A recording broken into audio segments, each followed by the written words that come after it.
Hi అండి, నేను మీ Padmavathi. Welcome to Vennelaganti Padma's kitchen.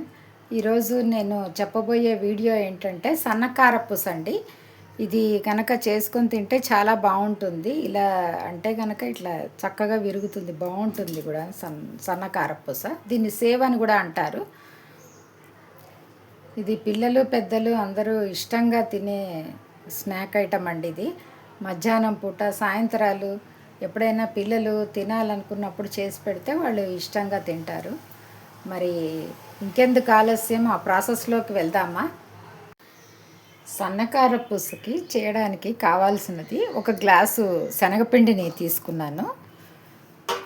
అలాగే దాంట్లోకి ఒక స్పూనుడు మన బియ్యపిండిని తీసుకుంటున్నాను. కొంచెం ఉప్పు, కొంచెం సరిపడా ఉప్పు కొంచెం అంతా తీసుకోవాలి. దాంట్లోకి తీసుకొని ఇదంతా బాగా మిక్స్ చేసుకొని తర్వాత కొంచెం కొంచెంగా నీళ్లు పోసుకుంటూ మనం దీన్ని కలుపుకోవాలి. మరి ఒక్కసారి పోయకుండా కొంచెం కొంచెంగా పోసుకోవాలి.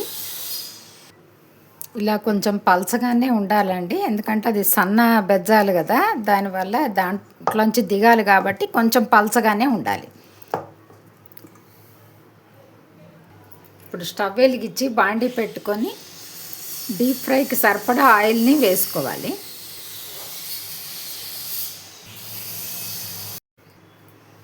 ఈ గొట్టానికి కొంచెంగా ఆయిల్ని గ్రీస్ చేసి పెట్టుకొని దీంట్లోకి వేసుకోవాలి మిశ్రమాన్నంతా.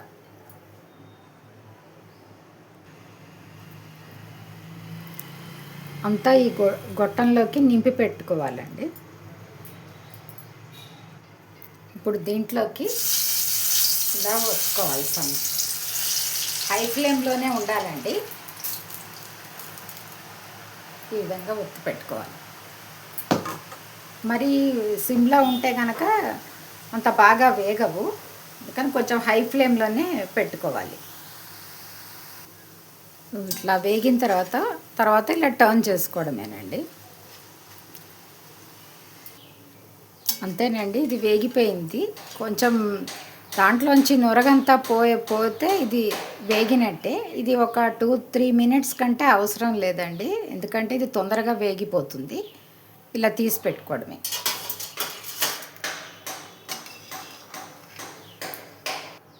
ఇప్పుడు మరొక విడత వేసుకోండి.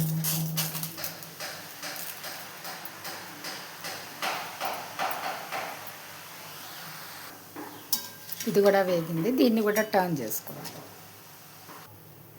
ఇప్పుడు ఇది కూడా వేగిపోయింది, తీసేసుకోవాలి. కొంచెం కరివేపాకుని ఈ విధంగా మనం ఇలా పెట్టుకున్నామంటే మంచిగా వేగుతాయండి.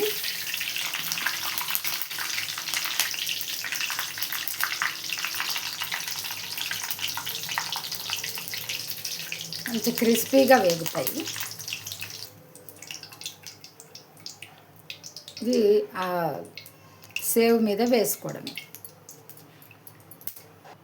ఈ వేయించిన కరివేపాకుని దీని మీద వేసేసుకోవాలి. అంతేనండి, మంచిగా మనకి సన్నకారపూస రెడీ అయిపోయింది.